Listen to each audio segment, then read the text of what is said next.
Today we are going to create a logo in Canva, and today we are working in the free version. Before we move over to the computer, let's take a look at some of the do's and don'ts of creating a logo. Let's start with the do's. It can be a good idea to start creating your logo in black and white. It can also be good to create a couple of different color variations to use. It's important to create separation between text and image and to choose a readable font. It must be legible, both the font and the graphics. Also make sure that it's scalable so you can use it in different sizes. And before you start, define who your audience is and what they might like. Now to the don'ts. Don't use too many colors. I usually say keep it to 3 colors.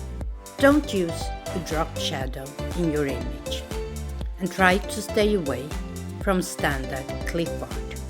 Avoid too much text and keep it simple.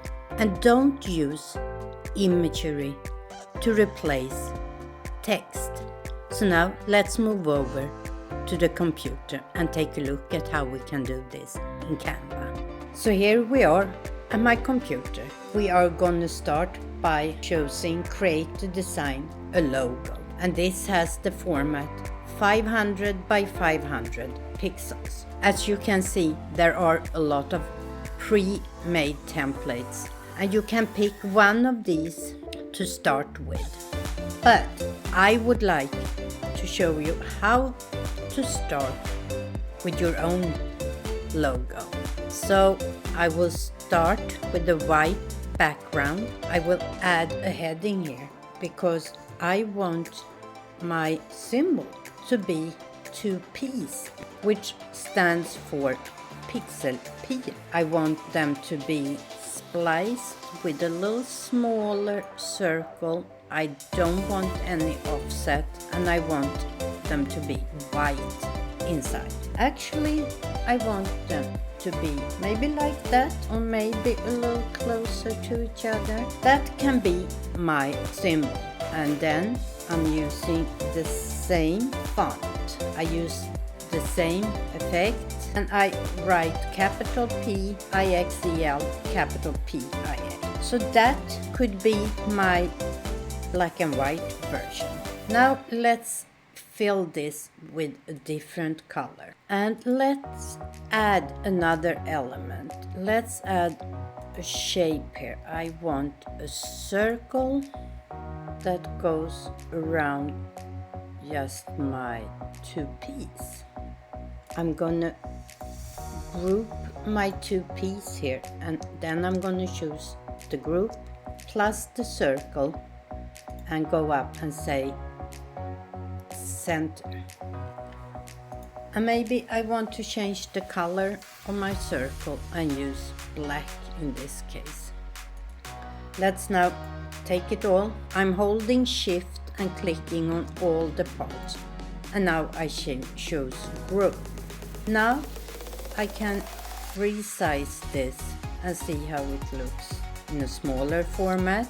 See how it looks when I make it really big here. Maybe that could be my logo. That is a very simple logo. You can play around with all these shapes. I suggest that you play around in this way to create your own logo. And if you found this tutorial helpful in any way and want to support me and my channel, you can do that by buying me a cup of coffee. I have a link to that down in the description. Now let's leave the computer for this time. I hope you are inspired to create your own logo in Canva after watching this. And if you need some more basic information about Canva, I have a tutorial about that I will link down in the description. And if you want to try the Pro version, I also have a link, an affiliate link in the description where you can try Canva Pro free for 30 days. And remember, never stop learning.